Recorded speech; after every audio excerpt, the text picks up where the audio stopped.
a ir a la palabra del Señor en el libro de Efesios, iniciando formalmente la temporada de cultos veraniegos, cultos de calor. Pero así como hay calor atmosférico, también el calor espiritual en ebullición permanentemente. Efesios capítulo 1, del 13 al 14, nos dice: bendito sea el Dios y Padre de nuestro Señor Jesucristo, que nos bendijo con toda bendición espiritual en los lugares celestiales en Cristo, quien nos escogió en Él antes de la fundación del mundo para que fuésemos santos y sin mancha delante de Él, en amor, habiéndonos predestinados para ser adoptados hijos suyos por medio de Jesucristo, según el puro afecto de su voluntad, para alabanza de la gloria de su gracia, por la cual nos hizo aceptos en el amado, en quien tenemos redención por su sangre, el perdón de pecados, según las riquezas de su gracia, que hizo sobreabundar para con nosotros en toda sabiduría e inteligencia, dándonos a conocer el misterio de su voluntad según su beneplácito, el cual se había propuesto en sí mismo, de reunir todas las cosas en Cristo, en la dispensación del cumplimiento de los tiempos, así las que están en los cielos como las que están en la tierra. En el mismo tuvimos herencia, habiendo sido predestinados conforme al propósito del que hace todas las cosas según el designio de su voluntad, a fin de que seamos para alabanza de su gloria, nosotros los que primeramente esperábamos en Cristo. En Él también vosotros, habiendo oído la palabra de verdad, el evangelio de vuestra salvación, y habiendo creído en Él, fuisteis sellados con el Espíritu Santo de la promesa, que es las arras de nuestra herencia, hasta la redención de la posesión adquirida para alabanza de su gloria. Amén.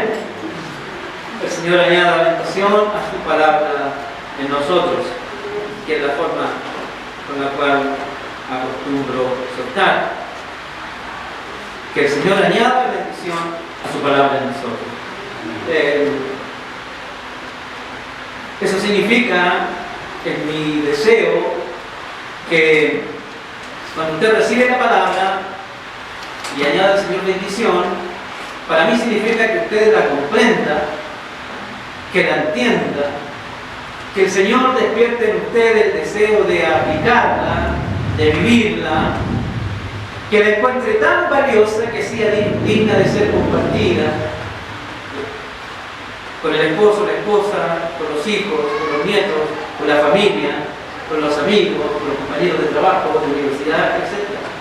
Que el Señor añada bendición a su palabra en nosotros, en mi criterio, también significa que sea la norma por la cual nosotros guiamos nuestra vida y que sea, por supuesto, la fuente natural de nuestro pensamiento y opiniones. Eso es todo lo que yo quiero decir cuando le digo a la iglesia: el Señor añada bendición a su palabra. ¿Está claro, cierto? Amén.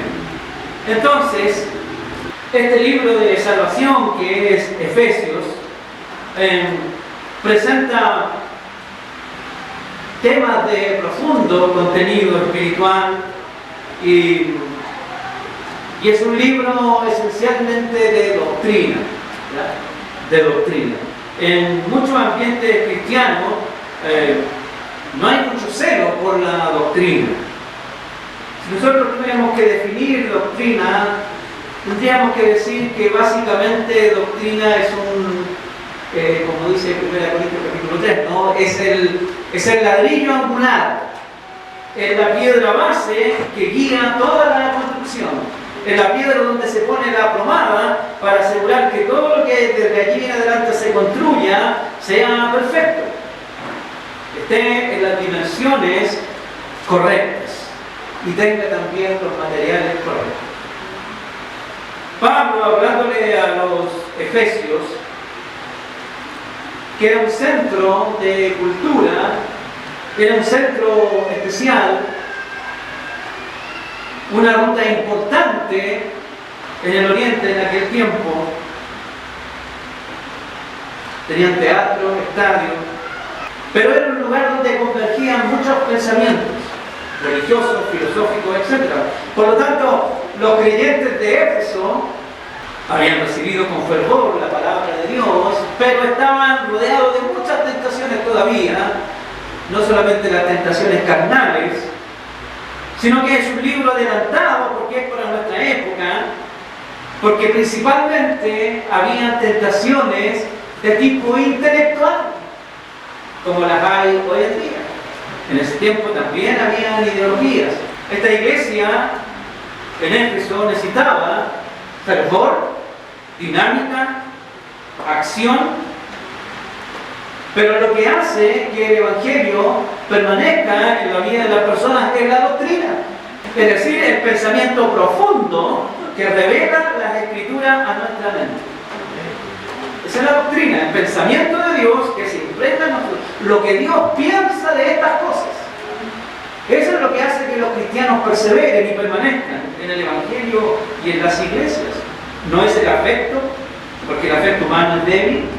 No son las simpatías, porque las simpatías son débiles. No son los gustos musicales. Nada de eso. Lo único que nos mantiene unidos a la iglesia es la doctrina. Porque la doctrina lo que hace es revelarnos al Señor en lo que Él es, nuestro dueño. Eso es lo que debe tener uno claro cuando recibe a Cristo. Cuando nosotros decimos, yo he recibido a Cristo como mi Señor y mi Salvador, estamos declarando, esta yo creo que es la única declaración que se nos permite, que Él es nuestro dueño.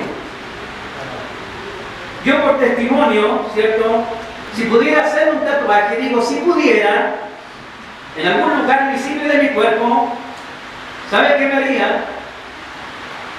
Un código de barras, que cuando la escanearan dijera, pertenece al stock de Cristo. Eso es lo único. Eso es lo único que me pondría. Que al pasarlo por el lector, ¿cierto? Por el láser, por el escáner, saliera ahí en la pantalla, propiedad de Cristo. Pero dice que la Escritura, bendito sea el Dios y Padre de nuestro Señor Jesucristo, que nos bendijo con toda bendición espiritual en los lugares celestiales en Cristo. Esta expresión, bendito sea, significa hablen bien de Dios. La demanda que está haciendo el apóstol Pablo a los hermanos de Éfeso, al decirle bendito sea el Dios y Padre de nuestro Señor Jesucristo, dice que nos bendijo. La palabra bendición significa hablar bien de. En este caso, Dios ha hablado bien de nosotros, porque éramos pecadores, pero Él se ha compadecido de nosotros y ha dicho, estos son también mis hijos amados, siendo nosotros pecadores, naturalmente imposibilitados de la reconciliación y la comunión con el Señor por nuestra naturaleza, que es de pecado hasta que el Señor venga. Pero aún así, Él habla bien de nosotros y desde el cielo dice, he ahí mis hijos amados. Bendito sea el Señor. Entonces también el Señor a nosotros nos reclama que nosotros hablemos bien de Dios. Nosotros no tenemos cómo bendecir al Señor. No tenemos cómo hacer algo bueno que a Él le signifique un bienestar o un beneficio. Solo que en su misericordia Él acepta las alabanzas desafinadas de nuestro corazón. Pero Él es generoso y aún con esa voz Él se alegra cuando le cantamos. Bendito sea el Señor.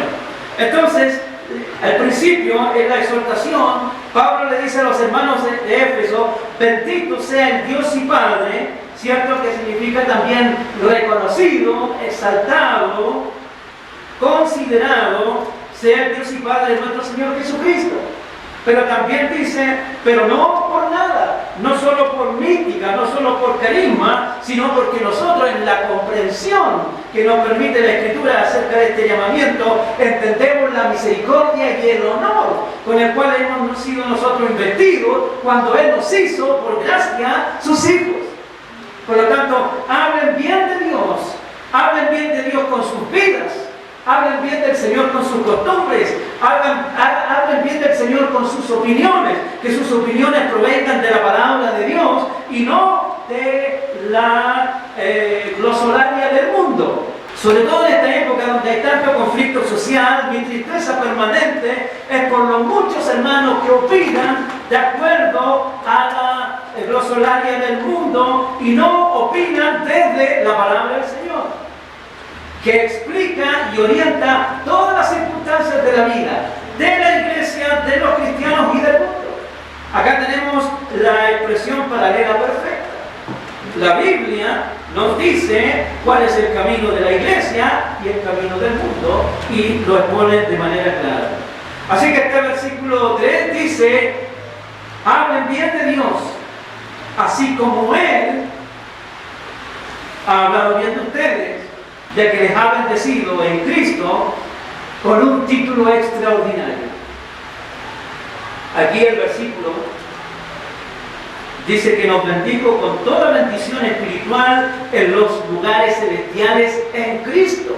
Es decir, de nuestra condición natural de criaturas pecadoras y separados de la gloria de Dios, por cuanto todos pecaron están destituidos de la gloria de Dios, pero la dádiva de Dios en Cristo es vida eterna. Por lo tanto, Él nos ha elevado en condición y en dignidad.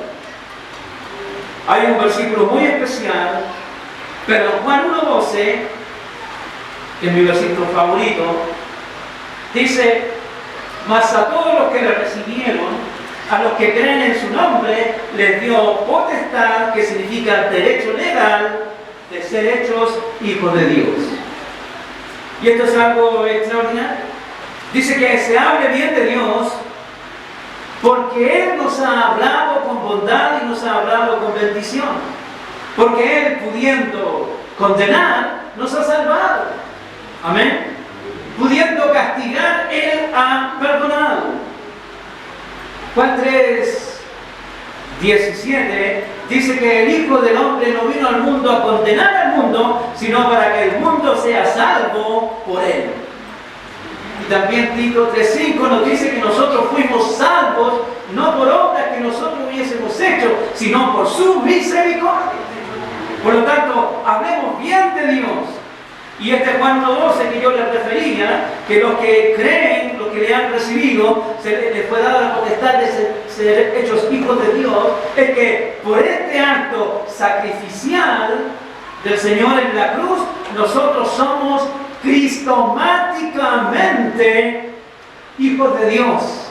Y ese título es el que nos pone cristomáticamente en el cielo eterno. Y digo cristomáticamente, no automáticamente, porque es por la gracia y obra de Cristo. Si yo dijera, y esta fe nos pone automáticamente en el cielo, estaría cometiendo un error doctrinal. Porque no es por autogestión que somos salvos, sino por la gestión salvífica de Cristo en la cruz. Así que si nosotros tenemos bendiciones, tenemos cobertura, tenemos provisión, tenemos salvación y vida eterna, es porque la cruz del Calvario nos ha puesto cristomáticamente en la gracia de Dios. Bendito sea el Señor. Según nos escogió, versículo 4, en Él, antes de la fundación del mundo, para que fuésemos sin mancha, ponga atención, sin mancha delante de Él. Hermano amado, por supuesto que nosotros tenemos que hacer permanentemente este esfuerzo de estar delante de Él sin mancha. Pero Dios es generoso. ¿Sabe que a través de la Escritura, especialmente cuando yo lo refería, que cuando cantábamos Santo Santo, yo cantaba pero con temor y temblor? Porque verdaderamente, y discernía yo, y se lo transmití a ustedes, de que también, obviamente, el tema de la ira de Dios para muchos es como la espada de Damocles sobre nuestras cabezas, pero la Escritura es clara.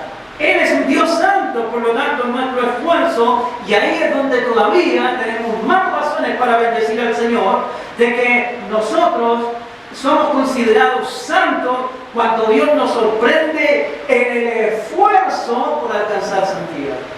Porque no nos está pidiendo viviendo la pureza inmaculada que es propia de su naturaleza. Pero algo que vemos a través de la Escritura es que cuando nosotros perseveramos y nos esforzamos, cuando nos dice también por medio del apóstol Pablo en otra Escritura que resistamos al diablo, Pedro, y el diablo irá de nosotros, entonces ese acto, que es mínimo, Dios lo considera santidad. Ver que nosotros por lo menos estamos en esfuerzo por caminar en la conducta que agrada a su nombre, que agrada a su naturaleza, que agrada a esa esencia. Ese gesto de resistir valientemente a la tentación al Señor le alcanza para entender que de acuerdo a nuestras limitaciones, ¿cierto? Pero Él se agrada, se complace de que Él nos ve, por lo menos haciendo nuestro mejor esfuerzo para estar en su presencia. No así tener el criterio de autocomplacernos, de alguna manera autocompadecernos y decir, bueno, yo no puedo ser perfecto. Y lo tomamos como excusa para seguir en nuestra conducta y ni siquiera hacer el esfuerzo por corregir lo que sabemos no es conforme al Espíritu del Señor en nosotros, ni a la palabra que permanentemente nos instruye. Así que dice la Escritura, según nos escogió en antes de la fundación del mundo, para que fuésemos santos y sin mancha delante de Él. El versículo 5 continúa que esta elección es en amor, habiéndonos predestinado para ser adoptados hijos suyos por medio de Jesucristo, según el puro afecto de su voluntad, para alabanza de la gloria de su gracia, con la cual nos hizo aceptos en el amado. Ahora, necesitamos luz para entender su palabra. Hay algunas palabritas que aparecen acá y que necesitan una especial explicación. Nos escogió. Esto es muy resistido en algunas corrientes doctrinales, porque quisiéramos que la salvación estuviera tirada en el piso, de modo que cualquiera pudiera recogerla. Y es muy valiosa. El Señor había dispuesto desde antes de la fundación del mundo el plan de salvación. Hermano, el pacto de redención no es por causa o no se inicia con la caída del hombre en el huerto. Cuando Dios creó todas las cosas en la eternidad, ahí es cuando nace el plan de redención. El pacto de redención fue la unanimidad del Trino Dios estableciendo el camino de salvación para la creación que aún no había sido creada. Bendito sea el Señor. Está el pacto de redención. Luego viene el pacto de obras. Después, el pacto de gracia. El pacto, en ninguno de estos pactos, hermanos, hay intervención humana. Todo lo cumplió el Señor. El pacto de redención fue antes de la creación del mundo y fue diseñado para salvar a estas criaturas que el Señor había. Y el pacto de obra sería Cristo en la cruz. Y el pacto de gracia es la salvación que sin precio nosotros hemos adquirido por amor. Amemos la palabra. Según nos escogió en él antes de la fundación del mundo. Ahí está el milagro maravilloso de la predestinación. La Escritura nos dice en Romanos y nos explica el camino de la salvación. Romanos capítulo 8 dice la Escritura: y a los que predestinó, a estos también llamó, y a los que llamó, a estos también justificó, y a los que justificó, a estos también glorificó. Por lo tanto, eso no ocurre cuando ya el hombre existe. Antes de que humano alguno hubiese existido sobre la tierra, estaba diseñado el camino de la salvación eterna. Ahora, toda esta salvación es absolutamente por gracia, y es una gracia con propósito. Dice la Escritura en el versículo 4 y hasta el 6, que es la porción analizando en este momento, que dice que Él nos escogió en Él antes de la fundación del mundo, y el propósito es para que fuésemos santos y sin mancha delante de Él. Por eso es que tengo que insistir en referirle, la santidad es el principal atributo que nos pone en comunión con el Señor. Una vez que somos salvos, el esfuerzo natural de todo creyente es perfeccionarse para alcanzar los estándares que el Señor propone en su palabra. El estándar, en primer lugar, estándar espiritual. ¿Cuál es el estándar espiritual? El año pasado el hermano Daniel, en medio de un tremendo calor espiritual, nos enseñó todo lo que eran los ejercicios espirituales, la piedad. El estándar espiritual no es solamente de venir a la iglesia el día domingo. Los más maduros tendrán que venir el domingo al culto, pero también al estudio bíblico. Los más maduros vendrán incluso el jueves a orar por ellos y por la iglesia. El estándar espiritual es que también se llevarán el estudio bíblico para la casa, y en la casa estudiarán y orarán y compartirán con su familia. Harán de cada día un culto para la gloria del Señor en el hogar, y cada vez que tengan oportunidades darán testimonio de la fe en el Señor Jesús. Y cuando tengan que opinar de política, y cuando tengan que hablar de arte o de música, cuando tengan que hablar de fútbol, hablarán del Señor. En fin, toda su vida estará bautizada en las enseñanzas del Señor Jesús. Ese es el estándar espiritual básico. También viene un estándar ministerial. Cada uno de nosotros debe estar involucrado en algo que honra al Señor y que es útil para el plan que Él tiene sobre esta tierra. Entonces la Escritura dice que Él nos escogió con un propósito. Por supuesto, nos salva, nos reconcilia, pero una vez que eso fue consumado en la cruz del Calvario, ese milagro de amor del Señor sobre nosotros nos ha puesto en la brecha de ser instrumentos para la gloria de Dios. Así que dice, nos escogió en Él antes de la fundación del mundo para que fuésemos santos y sin mancha delante de Él. Hermanos, el estar ocupados en las cosas del Señor, como dice Filipenses 2:12, ocupados en vuestra salvación con temor y temblor, no es para estar huyendo del permanente castigo, sino ese temor y temblor significa creciendo, entrándose y avanzando en el conocimiento de Dios. Eso es lo que significa ocupados en vuestra salvación con temor y temblor. Recuerden que en la Escritura temor significa reverencia y temblor significa kinesis, es decir, estar en movimiento. Y queremos estar en movimiento donde quiera que el Señor está actuando, ahí me quiero meter. Pero entonces la Escritura nos está diciendo, según nos escogió en el antes de la fundación del mundo, para que fuésemos santos y sin mancha delante de Él. Ahora nosotros tenemos que responder a esta acción maravillosa, porque dice que Él lo hizo habiéndonos predestinado en amor, porque de otra manera no tiene Dios por dónde agarrarnos, no tiene por dónde ver algo rescatable. Seamos honestos, solo la gracia de Dios nos ha puesto en condiciones de haber sido distinguidos entre las multitudes, como le enseña también Cantares, ¿cierto? Mi amado es único entre miles. Y el Señor, cuando nos mira desde su cielo eterno, en los casi 4.000 o más ya millones de personas que poblan la tierra, Él nos distingue en medio de la multitud por amor.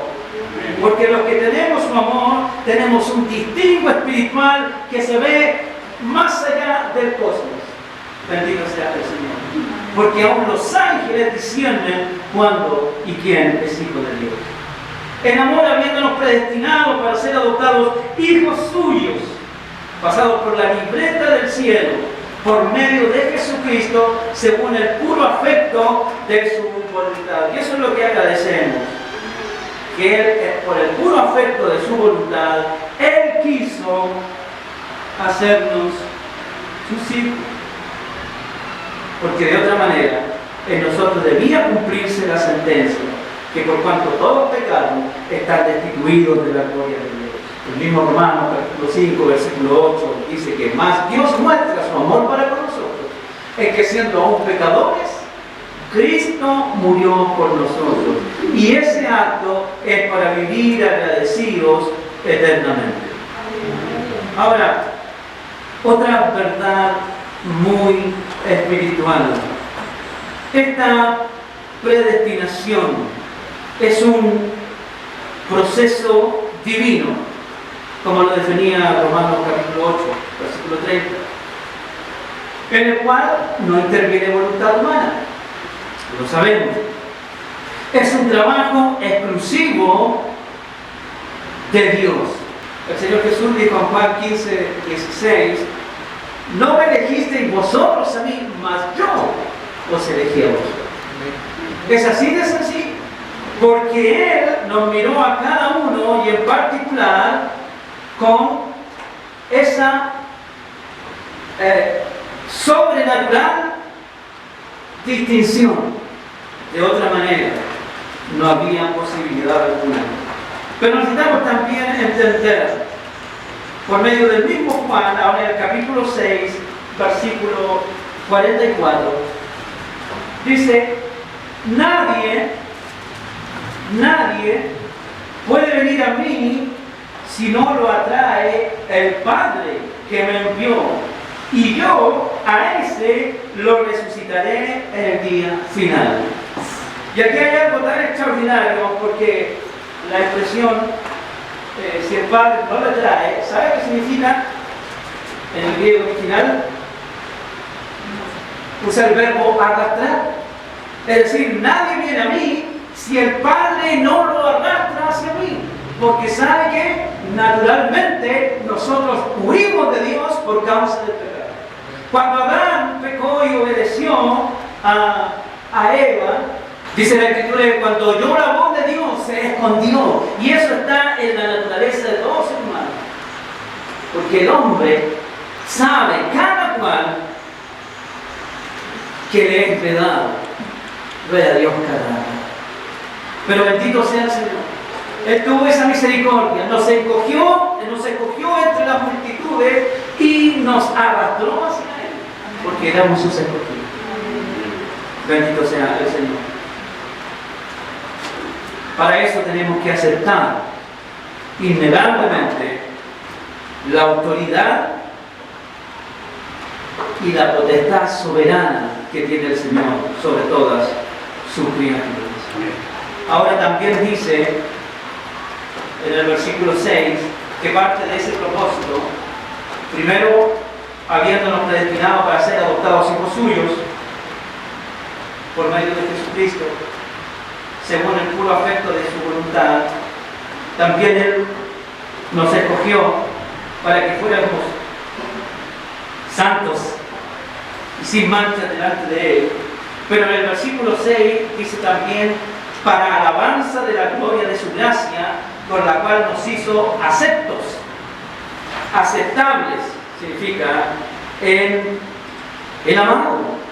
Y eso significa, hermanos, también que en algún momento todos los que hoy niegan al Evangelio, todos los que se declaran ateos, todos los que dicen que nuestra fe no es otra cosa que una locura, que una necedad, que es un recurso emocional para justificar el karma, dicen algunos, ¿no? Pero todos los que niegan que el Evangelio de Cristo es verdad, que esta palabra es verdad, todos los que denostan al Evangelio y a los que lo seguimos, todos quienes nos ven, como decía el filósofo Rosita Motuda, como pobrecitos mortales, que somos ignorantes, limitados, que tenemos reacciones primitivas ante los grandes desafíos del intelecto actual, cuando nos vean en la gloria con el Señor, ellos van a dar testimonio y van a palpar que esta locura que nosotros hoy profesamos y predicamos es la verdad de Dios. y alabarán a Dios, porque inconcebiblemente los eruditos del mundo, los intelectuales del mundo, ¿cierto?, los que gobiernan la ciencia, la política, la economía del mundo, creyendo en nosotros, los más dignos de conmiseración, vamos a estar en gloria mientras ellos están en condenación. Y alabamos al Señor por eso. Segunda de Tesalonicenses, le dice a la iglesia, 1:10, dice: cuando el Señor venga en aquel día para ser glorificado en sus santos y ser admirado en todos los que creyeron, por cuanto nuestro testimonio ha sido creído entre vosotros. Hermano, de verdad, cuando el Señor venga, todos van a reconocer su gloria, su majestad, pero lo que va a causar todavía tremenda admiración es que cuando el mundo se vea obligado a reconocer la grandeza del Señor y ver lo que hizo en cada uno de nosotros, siendo humildes, siendo pobres, siendo no económicamente ni físicamente, sino que por naturaleza caída, humanamente débiles, Él nos tiene reconocidos a su lado como sus hijos, como su iglesia, como su familia, y con quienes Él quiere pasar la eternidad. Bendito sea el Señor. Por eso el Señor murió y resucitó. En la muerte Él perdona nuestros pecados. En la resurrección Él abre las puertas de la vida eterna. El sacrificio del Antiguo Testamento, el sacrificio de animales, solamente pagaba temporalmente el pecado, pero no abría la puerta del cielo. Amén. Por eso Cristo, el sacrificio perfecto, con su muerte en la cruz, paga por nuestro pecado, pero abre las puertas del cielo. Se dice en la justicia humana que cuando en los países que hay pena de muerte, por ejemplo, se dice que cuando una persona, por la alevosía o por la crueldad, por la magnitud del delito cometido, es condenado a la pena de muerte y es ejecutado, entonces paga su deuda con la sociedad, pero ese pago es inútil porque ese hombre va a la tumba. Imagínense esta bendición extraordinaria. Cuando el Señor Jesús muere en la cruz del Calvario, Él paga nuestra deuda espiritual, moral, con el Señor. Pero bendito sea Él, que cuando Él resucita, nos da la oportunidad de que, habiendo pagado, no con plata propia, sino que con la sangre del Señor, haber pagado nuestra deuda, Él nos da la libertad para disfrutar esta nueva vida junto a Él. Lamentablemente, en las leyes humanas pueden condenar a un hombre a muerte muy justificadamente, pero no tienen ninguna cosa, no tienen ninguna inyección, ningún golpe eléctrico que permita que una vez que ha pagado su deuda con la sociedad vuelva a vivir. Pero Cristo paga nuestra deuda con el Señor y abre las puertas de la resurrección de una vida plena y eterna en la presencia del Señor. Él nos perdonó para vivir con nosotros y no nos castigó para que eternamente estemos separados. Versículos 7 al 10 dice: en quien tenemos redención. Redención significa sustitución. Él ocupó verdaderamente nuestro lugar. En quien tenemos redención por su sangre, el perdón de pecados, según las riquezas de su gracia, que hizo sobreabundar para con nosotros en toda sabiduría e inteligencia. Hermanos, cuando el Espíritu Santo de Dios no gobierna la mente del ser humano, es un hombre con conocimiento, pero no logra ser una persona inteligente.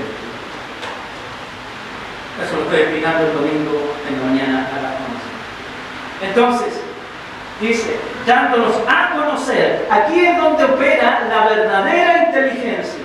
Dice, dándonos a conocer el misterio de su voluntad según su beneplácito, el cual se había propuesto en sí mismo de reunir todas las cosas en Cristo en la dispensación del cumplimiento de los tiempos, así las que están en los cielos como las que están en la tierra. En Cristo, que es el amado. Amén. Mateo 3:17, el Señor Jesús en su bautismo recibe la voz del cielo: este es mi Hijo amado en el cual tengo complacencia. Este Hijo amado, es decir, es el único en condiciones de ser redentor. Es el único que puede tomar el lugar del pecador, aunque él no tenía, ¿cierto?, relación con el pecado. Él es el redentor. 2 Corintios capítulo 5, versículo 21. Al que no conoció pecado, por nosotros lo hizo pecado, para que nosotros fuésemos hechos justicia de Dios en él. Y no es así en doctrina que el Señor murió en la cruz como un pecador. No, Él era el santo que tomó el lugar de un pecador. Él no se vistió de pecado. Él seguía siendo santo, pero asumió por nosotros en la cruz nuestra culpa. Él, el Señor Jesús, como dice la Escritura, en toda su vida y en la muerte, Él fue el santo de Dios. Y por eso que su sacrificio tiene la potencia para redimirlo. Él no se vistió de pecado, fue el santo que se ofreció en favor del pecador. Bendito sea el Señor. Cristo el amado, el que llenaba plenamente todo el estándar de Dios, fue nuestro redentor, nuestro sustituto. Y aquí la Escritura dice: en quien tenemos redención por su sangre, el perdón de pecados, que es el gran regalo de Dios, según las riquezas de su gracia, dándonos a conocer el misterio. En realidad en la Biblia la palabra misterio no tiene ningún misterio. Simplemente significa una verdad reservada para los escogidos. Eso es lo que significa misterio. Una verdad reservada para los escogidos. Por eso que el mundo no es capaz de discernir la bondad, la maravilla, el amor increíble con el cual el Señor nos bendijo al habernos hecho sus hijos. Bendito sea el Señor. Para eso nosotros necesitamos una nueva forma de pensar. Por eso que en este caso dice la Escritura que la verdadera inteligencia se desarrolla en el hombre cuando conoce a la fuente de la inteligencia, que es Dios. La mente de Dios es la mente sublime, es la que gobierna todas las cosas. Y cuando la mente de Cristo está en nuestra mente, entonces sí desarrollamos inteligencia. Porque si un hombre ve la creación, mira el cosmos y no ve a Dios, es un necio. Ahora, Romanos 12:2. Esa renovación de pensamiento también creo que permitiría en nosotros un más frecuente y exclusivamente. Dice: no se amolden al mundo actual, oye, en NBI, sino sean transformados mediante la renovación de vuestra mente, que no es nada que ver con un lavado de cerebro. No se amolden al mundo actual, sino sean transformados mediante la renovación de su mente. Así podrán comprobar cuál es la voluntad de Dios, buena, agradable y perfecta. Y esa es la inteligencia que el mundo no es capaz de reconocer, ni mucho menos, de alguna manera, evidenciar. Porque entre más conocimiento tiene el ser humano, menos logra entender su naturaleza. Alguien escribió: mientras más conozco a la humanidad, más amo mi perro. Si realmente fuéramos inteligentes, como nos creemos, como pasa, cada vez que tuviésemos conocimiento y la base de ese conocimiento, podríamos discernir dónde están verdaderamente las dificultades humanas. Las dificultades humanas están a causa de su enemistad con Dios. Porque el Dios del cielo es bueno, es misericordioso, es digno de ser bendecido, es decir, que se hable bien siempre de Dios. Que lo que hace el mundo aparte de desconocerlo, y si lo llega a reconocer por la aplastante evidencia de su existencia, pues lo denota. Dice, Dios es machista, es cruel, es violento. El Dios de la Biblia dice que es lento para la ira, pero grande, abundante, dice increíblemente profundo en misericordia. Ahora me apuro. Versículos 9 al 12. Propósito de Dios, dándonos a conocer el misterio, ¿ya? El misterio, que significa esta verdad reservada para los elegidos, el misterio de su voluntad, según su beneplácito, es decir, su satisfacción. Satisface a Dios mostrarnos estas cosas profundas, el cual se había propuesto en sí mismo. Ahí esa expresión en sí mismo se está refiriendo a la naturaleza de Dios. Es decir, así como la redención se gesta más allá de la historia humana, es todo Dios, el Dios que nosotros conocemos como Padre, como Hijo y Espíritu Santo. Ese es el mismo al cual se refiere aquí la Escritura. Todo Dios, la Trinidad en plena unidad, como dice Juan 17, la oración del Señor Jesús, como uno, redactando el acta de la salvación de los escogidos. Dice de reunir todas las cosas en Cristo, versículo 10, de reunir todas las cosas en Cristo en la dispensación del cumplimiento de los tiempos, así las que están en los cielos como las que están en la tierra. En él asimismo tuvimos herencia, habiendo sido predestinados conforme al propósito del que hace todas las cosas según el designio de su voluntad. Y aquí, hermanos, aparece en este versículo, en el versículo 10, una palabrita que en los círculos evangélicos eruditos ha generado siempre, desde hace en realidad 200 años, controversia. Y aparece un término que necesita una explicación.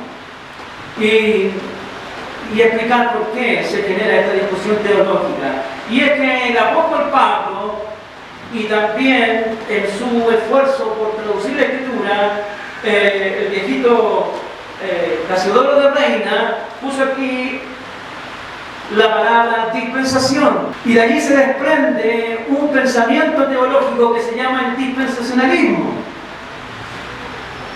Una mitad de cristianos lo acepta, otra mitad de cristianos no lo acepta. Pero esta palabra sí está en la Escritura en varios lugares.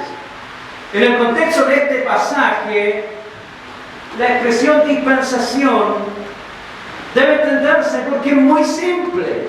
Y de acuerdo a la Escritura, en los diferentes lugares que aparece, se los voy a mencionar los próximos domingos, simplemente este término enseña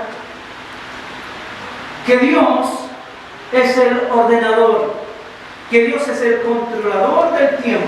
El Salmo 31:15 dice, en tus manos están mis tiempos. Reconociéndole al Señor la soberanía sobre todo lo que existe. La soberanía de Dios en el tiempo y el espacio. Entonces, cuando dice en tus manos están mis tiempos, significa que toda nuestra existencia es absolutamente concordante con lo que el Señor ha dicho antes, que Él en su soberanía nos ha elegido y estableció un tiempo agradable para nuestra salvación, porque así es como lo dice el Señor en la profecía: he aquí el tiempo aceptable, he aquí el día de la salvación. El término de dispensación significa que en toda la historia hay un tiempo especial en el cual Dios actúa. La manera más sencilla de entender este término y el sistema teológico que se desprende de él implica que todo lo que debíamos saber de Dios a través de la historia, Dios lo fue manifestando de manera paulatina, progresiva. De a poquito el Señor fue revelando su plan a los hombres que Él escogió desde la antigüedad. Dios habló con Adán, le dio una promesa, pero Adán no sabía lo que Dios iba a hacer con Noé. Habló con Noé y le dio una promesa. Noé no sabía lo que Dios iba a hacer con Abraham. Y después habló con Abraham y le dio una promesa. Pero Abraham no sabía lo que Dios iba a hacer con Moisés. Así fue, llegando la revelación en diferentes momentos de la historia, de acuerdo al beneplácito de Dios. Beneplácito, en palabras muy simples, como lo usa el apóstol Pablo en griego, es cuando el Señor dice: hago lo que hago y lo hago cuando quiero. Esa expresión es violenta porque también en los evangelios los discípulos le preguntaron al Señor Jesús: ¿por qué tú dices que el discípulo amado, va a quedar hasta el final? Y el Señor les dijo: ¿y si yo quiero que Él quede, a ti qué? Es la misma expresión que usa acá en la Escritura el apóstol Pablo. El Señor tiene la soberanía de gobernar el tiempo y saber en qué lugar del tiempo Él hace la obra que desea. Eso es simplemente lo que explica la palabra y el pensamiento dispensacional. No tiene que ver con algunas locuras de Darby o Scofield, pero sí la palabra dice que el Señor gobierna el tiempo y Él interviene según su voluntad en las épocas. También Daniel dice que el Señor es el que gobierna toda época y decide el designio de los tiempos. Así que, cuando el Señor habla a través de su palabra de la dispensación, que es el momento en la historia que Él eligió para revelarle a sus escogidos una verdad que es importante, trascendente y vital para su experiencia personal. El apóstol Pedro lo explica de esta manera. Yo por ahora no estoy haciendo una apología del sistema, sino que estoy haciendo una exposición de lo que la palabra dice acerca del término dispensación. En primera de Pedro, capítulo 1, versículo 10, de que hay una verdad irrefutable, dice: los profetas que profetizaron de la gracia destinada a vosotros, profetas pasados, vosotros presentes, los profetas que profetizaron de la gracia destinada a vosotros, inquirieron, es decir, investigaron y diligentemente indagaron acerca de esta salvación, escudriñando qué persona y qué dispensación indicaba el Espíritu Santo de Cristo que estaba en ellos. Es lo que dice textualmente el apóstol Pedro. En el original, escudriñando qué persona y qué dispensación indicaba el Espíritu de Cristo que estaba en ellos, el cual anunciaba de antemano los sufrimientos de Cristo y la gloria que vendrían tras ellos. Pero continúa en el versículo 12: a esto se les reveló que no para sí mismo, es decir, no para su tiempo, sino para nosotros, dispensaban. Otra vez, la palabra administración o administraban es dispensación en la Biblia. Ellos administraban las cosas que ahora os son anunciadas, por lo que os han predicado el Evangelio por el Espíritu Santo enviada del cielo, cosas en las cuales anhelan mirar los ángeles. Hay un privilegio maravilloso. Nosotros que estamos disfrutando la gracia, disfrutamos una bendición que ni siquiera los ángeles tienen acceso. Bendito sea el Señor. Así de elevada es nuestra condición y elevada condición que debemos tomar con la más espiritual de la humildad. Efesios capítulo 3.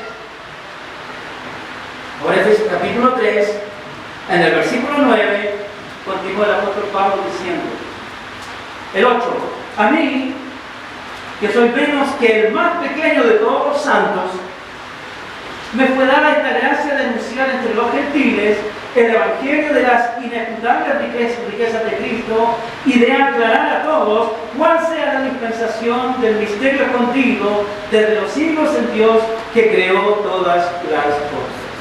Por lo tanto, Una dispensación, de acuerdo a lo que dice la Biblia, es la intervención de Dios en un momento crítico de la historia según su plan. Cuando nosotros vamos al libro de los Hechos, en el capítulo 1, hay una pregunta extraordinaria y que también manifiesta de parte del Señor una respuesta extraordinaria. Capítulo 1, versículos 6 y 7, dice la Escritura: entonces los que se habían reunido le preguntaron, ya el Señor ha resucitado y está pronto a ascender al cielo. Entonces los que se habían reunido le preguntaron diciendo, Señor, ¿restaurarás el reino de Israel en este tiempo? Y el Señor le responde, no os toca a vosotros saber los tiempos o las sazones que el Padre puso en su sola potestad. Que es la forma antigua del Nuevo Testamento de decir dispensación o tiempo de Dios. Por lo tanto, la dispensación es simplemente esas intervenciones extraordinarias en las cuales Dios reveló su propósito para con nosotros. Y hoy día nosotros podemos decir con toda alegría, con todo gozo, bendito sea el Señor, como nos dice Pablo en el capítulo 1, versículo 3, que hablemos bien de Dios porque podemos decir, gracias Señor, porque hemos nacido en el tiempo de la gracia, en el tiempo en que libremente nosotros pudimos oír tu llamado eterno. Bendito sea el Señor, porque este es el tiempo en que tu sacrificio ya ha roto todas las cadenas que nos impedían esta plena reconciliación y salvación en ti. Bendito sea el Señor. Eso es única y básicamente lo que el Señor quiere explicar cuando empleó en la palabra dispensación. Todos, eruditos o no, hombres que aman al Señor, mujeres que aman al Señor, y hemos abrazado este sistema de interpretación teológica, el dispensacionalismo, creemos que desde la creación hasta el fin de los tiempos, siempre la salvación es por la gracia de Dios en Cristo Jesús. Los antiguos miraban al futuro, al Cristo en la cruz. Nosotros miramos al pasado. Ellos miraban la obra redentora por realizar, nosotros la miramos consumada. Pero ellos y nosotros y los que creerán hasta la venida del Señor, por gracia son salvos. Y esto no de vosotros, pues siempre a través de la historia ha sido por el don de Dios. El Señor añada bendición a su palabra y nos permita a nosotros entender la maravilla, lo precioso que es que en este tiempo, en esta dispensación, Dios había escogido un día en el cual usted y yo oiríamos el llamado eterno y el Espíritu Santo habría consumado en nosotros la salvación. ¿Por qué? Porque el Espíritu Santo es el que convence al mundo de lo que tenemos. Hemos sido arrastrados por su gracia hacia la cruz. Y cuando abrazamos la cruz, sellamos en Cristo nuestra salvación. Por lo tanto, tenemos mucho para decir y hablar bien del milagro de la salvación en nuestras vidas. Sí, mis hermanos, Dios interrumpió un momento de la historia para decir, yo soy el Cristo de Dios, yo soy el Salvador. Los que hemos respondido a su llamado según la elección, tenemos en él salvación y vida eterna.